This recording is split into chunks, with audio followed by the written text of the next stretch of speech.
Hi, I'm Max Keiser. This is the Keiser Report. Well, we've done it again. Launched another viral global meme.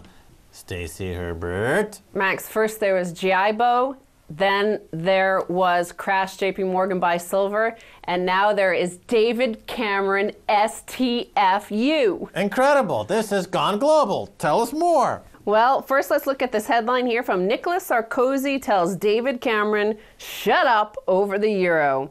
He bluntly told Cameron, apparently at some staged event for the Eurozone crisis, and he said, you have lost a good opportunity to shut up and stop talking about the euro. But I want to turn back to 2 months ago, this little clip here that has been turned into a music video from Keiser Report. STFU. STFU, David Cameron. STFU. STFU, David Cameron. Because you're completely off base here. That is a snappy tune. And, you know, the thing about it, Stacy Herbert, is that David Cameron is just an easy guy to kick, you know, because he has that look of a suppository, doesn't he? And he just mouths these platitudes in this anodyne claptrap down there in the House of Commons. And, you know, he just has a big fish on the back of his shirt, like on April's Fool's Day, like, kick me, kick me. He's just begging to be kicked. And how are these not clowns running the world? And I have another headline here to show that every time these clowns meet, they get into all sorts of buffoonery. Spat erupts between France, Italy over Binny Smaggy ECB seat. Well, yeah, apparently Berlusconi's mates don't want to leave the ECB, even though they promised Sarkozy that if he supported Mario Draghi as the head of the ECB, that he could put one of his French buddies in there into one of these cushy civil servant jobs that get to dictate to the world where our economic policies will be. Well, apparently now this guy, Binny Smaggy, won't leave. So anyway, Berlusconi ended up saying, at a certain point, I asked Sarkozy, what should I do? Kill him? Nice. Well, you know, I was rereading the Currency Wars book by James R. Rickards, and he makes a fantastic... James G. Rickards. Yeah, and he makes a fantastic point, James G. Rickards. Is that right? Yes. Oh, yeah. That the relationship between France and Italy in the cross-sovereign wealth bond race to see who's the most vulnerable is between France and Italy. Apparently, France owns $500 billion in Italian sovereign debt. So as you see this unwinding of the Eurozone, and all these banks are collapsing in the Eurozone because of their overextension, buying each other's debt in this huge Ponzi scheme, this huge daisy chain of fraud. That one relationship, if that blows, that's really the most spectacular, is the France-Italy. Well, that's a good point, Max, because they're fighting over who should be running the ECB. And the ECB is the one doling out on behalf of the taxpayers, mostly of Germany, but all of Europe, the bailout funds for the banks of certain countries, favored countries. So I guess maybe Sarkozy and Berlusconi are fighting over which banks, which national banks. Is it going to be BNP Paribas and SocGen in France, or is it going to be Unicredit that gets the ultimate bailout from the EFSF? Yeah, and if I may digress again, briefly, I was listening to Ben Davies, who's been a guest on our show. He was being interviewed by Eric King over there at King World News. And he was talking about the European facility, this new fund. They're ramping it up. They're inflating the balloon by creating this wraparound insurance product, which is similar to the monoline insurance industry in the United States, which famously blew up just before the 2007-2008 crisis. So what they're doing is they are creating another tranche of tens of trillions, probably hundreds of trillions of dollars worth of completely unpayable insurance, fake virtual insurance products that they are going to collateralize the 1 or 2 trillion in new credit facility, and then say that it's good for 20 or 30 trillion based on the 30 trillion in insurance that they just wrote. Like, here's 30 trillion in insurance. That's about as valuable as that is, as we saw from the 2007 to 2008 period. So this is a hologram wrapped in a chimera inserted into an illusion. Well, it's all at the heart of it right now is Greece, of course. And because we only have clowns at the center, look at this headline, Max. Is Greece a failed state? And I want to answer that from Riot Granny. In this image here, you see Riot Granny?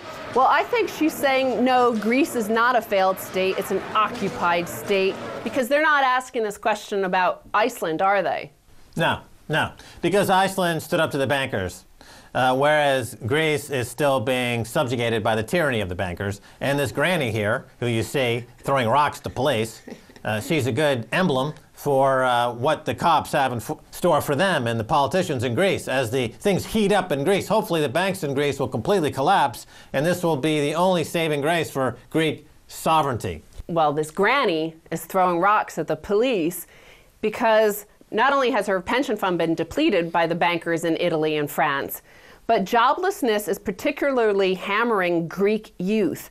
An astounding 42% of people between the ages of 15 and 24 are without work, double the level from 3 years ago before the Troika came to rescue the people of Greece. No, well, they are consigning this whole generation to the dustbin of history, basically. They want to push them onto reservations. This is the model. They hope that these people become drug addicts and kill themselves. That's the Papandreou solution to the unemployment problem, the final solution. Hey, where have I heard that before? And, you know, you mentioned all of this fake debt and leverage that is one of the solutions being offered up. But in the article, they say, meanwhile, worries are spiraling that Greece may eventually default. Indeed, some experts believe default is inevitable. They've already defaulted, but they're maintaining an illusion that they haven't defaulted, and they're using that time period between recognition and reality to impose austerity measures and to steal all the assets and to destroy Greek sovereignty. And then, Max, also from Greece, this is from a football game this past weekend, #toe_pano from Greece. And you see this big banner hanging across there. It says, corrupt politicians ensconced parliament, you will drown under the anger of the uprising. So I was tweeted this at Stacy Herbert. You can tweet me there. Oh, you're trying to beat me on Twitter. You're trying to get more followers than I on Twitter. So after the soccer game, apparently the police started searching vehicles leaving the soccer stadium to find who posted this banner. Riot police also came, and once they had identified the vehicle carrying the banner, they started beating people randomly. The police finally arrested the passengers of the vehicle carrying the banner without giving a reason for their arrest. The #ToPano means the banner in Greek. Well, this is an interesting development in the information war, because they're using the mass media that does pay attention to a football game to put a subliminal message on television, which gets picked up by Twitter that uses the hashtag nomenclature to communicate to the global masses, which then fed back into a police action. So I see this as a very encouraging sign. That's right. Now, Max, I also started at the top of the show, I mentioned Gaddafi being killed. Now, here's some post-mortem propaganda, how convenient it is for him to be disposed of. Gaddafi, worth more than Bill Gates, Warren Buffett, and Carlos Slim combined. Yes, you 99%. America and NATO are acting on your behalf, getting rid of the top 1%. Well, this is where Gaddafi got it wrong. You know, he should have simply opened a bank, because that $200 billion is tier 1 capital. This is the highest grade capital he can have. He could have leveraged that by 10 to 20 times and created a bank facility large enough to buy JP Morgan, buy Goldman Sachs, buy Berkshire Hathaway, and fired all those crooks. Yeah, but it's also propaganda, because look at this. They're saying, according to the article, most of the money of that $200 billion was under the name of government institutions such as the Central Bank of Libya, the Libyan Investment Authority, the Libyan Foreign Bank, the Libyan National Oil Corporation, and the Libya African Investment Portfolio. So it was national wealth, it was in national institutions, but they're adding it to his wealth. Yeah. Well, that's correct. And this is where, again, Gaddafi could have simply, instead of allowing Tony Blair come in to advise him how to invest this money, as he did, which was the start of his downfall because he let a true terrorist in the country, Tony Blair.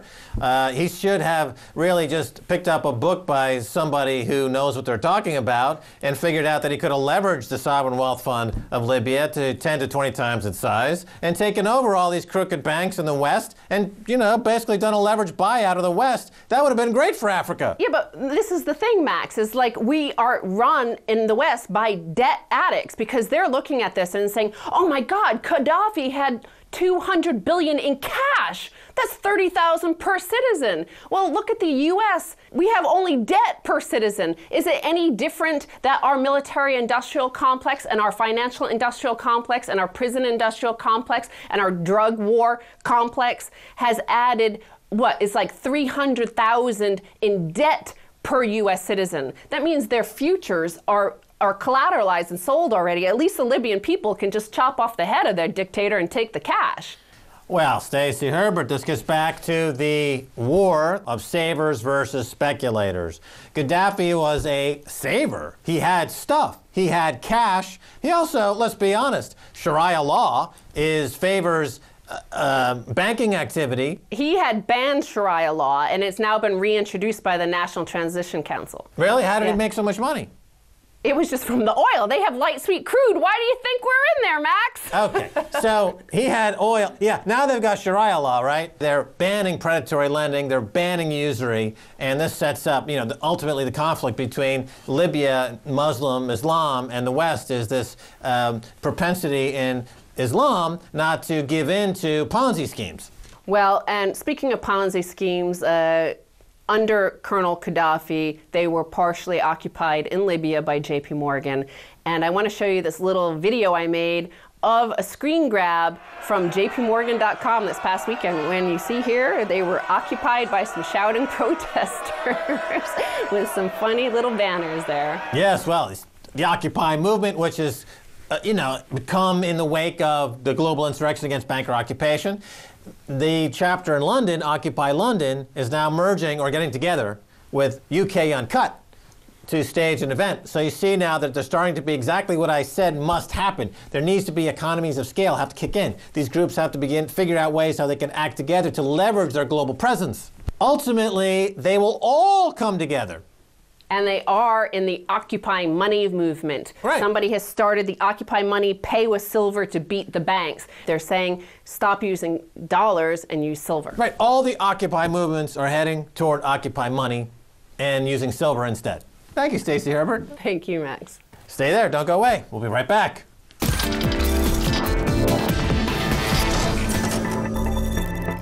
Hi, I'm Max Keiser. Welcome back to the Keiser Report. Time now to go to New York and speak with the Thomas Jefferson of the Internet, John Perry Barlow. Barlow is an essayist, songwriter, founding member of the Electronic Frontier Foundation. He was also a rancher for nearly 20 years. John Perry Barlow, welcome to the Keiser Report. Howdy. How are you? All right. John Perry Barlow, you were on Crosstalk recently this week talking about Occupy Wall Street. Yep. And I want to follow up specifically on the group called Anonymous. Not many people talk about their involvement, but what do you think of Anonymous as an activist group? I think it's a very interesting and new form of activist group. I mean, they are anonymous, even though I have an awful lot of discourse with them or it. I haven't actually physically met any of them. And at the same time, I find that they are showing admirable restraint given who they are, as far as I can tell, and how they feel about things. I think they're a hugely supportive force for the Occupy movement, and I think that they're ready, willing, and able to punish institutions that they, I think, legitimately feel are overreaching. So far, they haven't been engaging in the sorts of things that scare those institutions, which would be wanton vandalism or completely unjustified assault. All right, John Perry Barlow, we're seeing something, I guess you could call it financial activism. It's something new, I think, especially in this day of the internet and interconnectedness in the global economy. And we're seeing it with things like people pulling money out of the bank. We saw this in France a few months ago. People again are talking about pulling money out of certain banks. People are talking about, we had a campaign, Crash JP Morgan, buy silver, for example, as a way to decapitalize a lot of the derivatives that make up the balance sheets of these banks. Is financial activism, is this something that the people at the Occupy Wall Street, who are certainly sitting there in front of the stock exchange, do they have enough of a grounding in how these things work to launch a financial campaign? Does it matter? I guess my question is, they're sitting there in front of the New York Stock Exchange. So how do they leverage what they believe into something that's going to affect the floor of the New York Stock Exchange? I mean, look, most of the people in the Occupy movement are broke. In fact, an awful lot of people are broke, and if the folks that are upset about the banks all withdrew their money, it wouldn't change things a great deal. What has to happen is that the people who are in the 1% have to develop an awareness of the unhealthiness of the current financial structure and start to make decisions with the money that they have, that they've amassed. And I think that's starting to happen. I was riding on an airplane day before yesterday with a guy who is on the board of directors of one of the big pharma companies, and you would think a natural enemy. And he said something very interesting. He said, I am very concerned about the concentration of wealth, even though I'm part of the problem.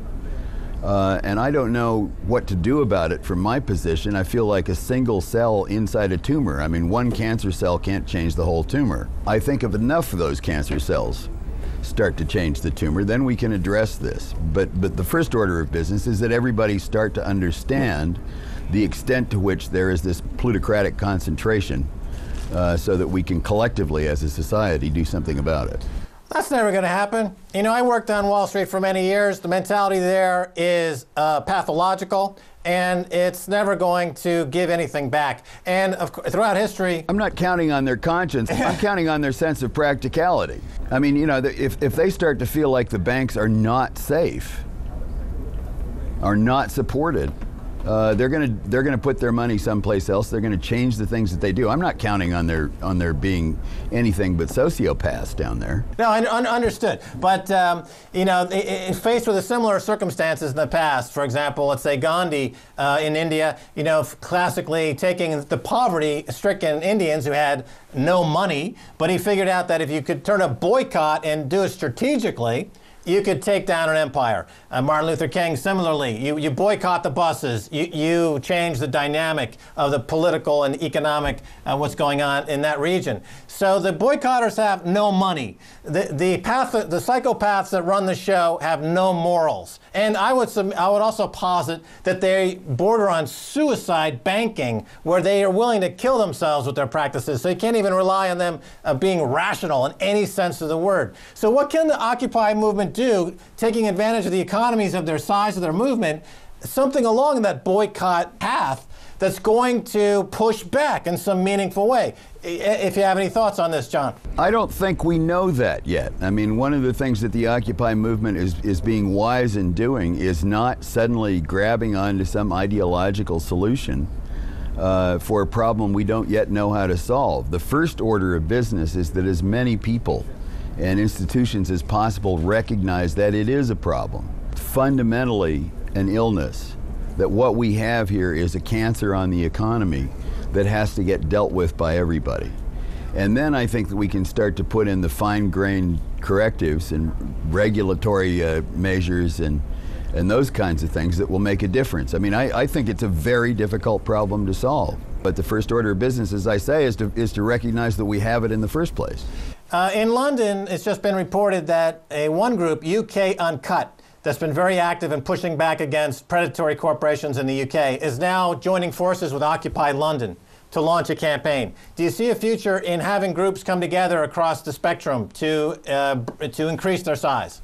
Oh, absolutely. I think one of the problems that we've got with the Occupy movement right now is that it's somewhat monochromatic. It's a little too young, it's a little too long-haired, it's a little too academic in the humanities. It's, you know, it doesn't have enough guys with thick necks and broad arms. It doesn't have enough of the ordinary folks that are in real trouble. And one of the biggest things that has to happen, that really important thing that has to happen, is we have to figure out some way to help the folks understand who are in that what they call the 53%, the lower middle class, people who are paying taxes and are actually directly serving the 1% and the concentration of wealth in their practices, that it is not sufficient for them to just be above the bottom rung. Because I think that the story that's been sold by Fox and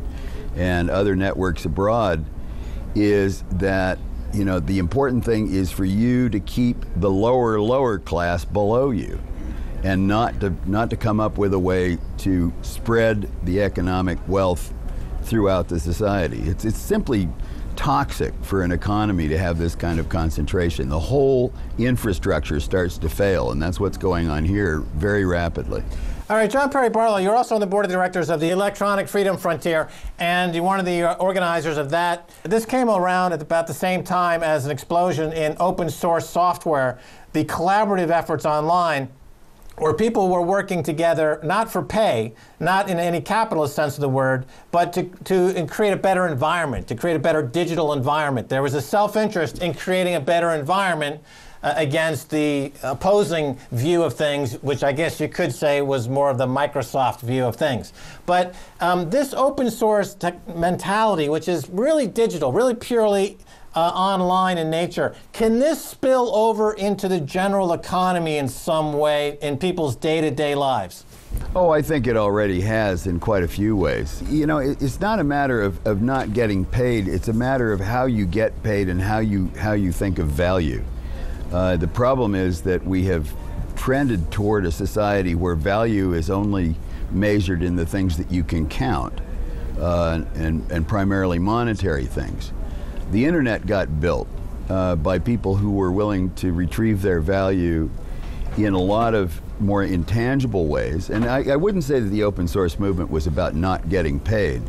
It was about getting paid in the environment, but it was also about getting paid later for what you were doing for free today. It's kind of like the way in which the Grateful Dead, for whom I wrote songs for many years, recognized that if we gave our songs away, that would be great marketing. So we ended up, for quite a while, the most popular performing band in the United States, in spite of the fact that we let everybody tape our concerts. We essentially were inventing viral marketing in the music business. The same thing applies in the open source movement in general. Okay, so John Perry Barlow, you wouldn't call yourself anti-capitalist at the Grateful Dead, would you? So therefore, why do people call this movement anti-capitalist? It doesn't seem to fit. Well, I think that the problem is that we have very loaded terms when we say capitalist or say communist. There are ways in which the internet, the real economy of the internet, has been communist-like from the very beginning, but I wouldn't use that term just because it immediately summons up the Soviet Union and Leninism and Stalinism and Maoism and all of the misuses of Marxism. I actually think that there are, at the heart of Marxism, you will find the evolutionary processes that are actually coming to bear on the internet, where property is increasingly considered the wrong way to mediate human economic interaction, where people know that it's about service, it's not about ownership, and people recognize that they are the means of production themselves. I see things within the Occupy movement and cultural manifestations out in the general population, whether it's Burning Man or the festival culture, where people of a younger generation are much more into sharing than they have been in the past, much more into recognizing that there are many values that can't be measured entirely monetarily. And I think, those evolutionary processes are slow, but they're taking place. Capitalism is just the operation of a free market, and I think that free markets are great, but we've been selling this free market notion in the United States anyway as the be-all and the end-all solution, and it is, I would say, a natural system that works very well as long as it's a free market. But the problem is that free markets only exist until you have the monopolistic concentration that naturally comes out of a completely unregulated free market. And then you don't have a free market anymore. Then the monopoly controls the market. So what we have to do is to figure out ways to stop the monopoly so that the market actually is free. Right, so this is really about when the very phrase itself, too big to fail, implies a monopoly position and a concentration of wealth that's inconsistent with the free market approach. So people who call this anti-capitalist are really missing the boat. All right, John Perry Barlow, I'd like to go on, but that's all the time we have. Thanks so much for being on the Keiser Report. Yeah, happy to be here. And that's going to do it for this edition of the Keiser Report with me, Max Keiser, and Stacy Herbert. I want to thank my guest, John Perry Barlow. If you want to follow me on Twitter, please do so at twitter.com/Max Keiser or Stacy Herbert @/Stacy Herbert. Or you can follow us on Facebook at facebook.com/Keiser Report. If you want to send me an email, please do so at keiserreport@rttv.ru. Until next time, this is Max Keiser saying bye, y'all.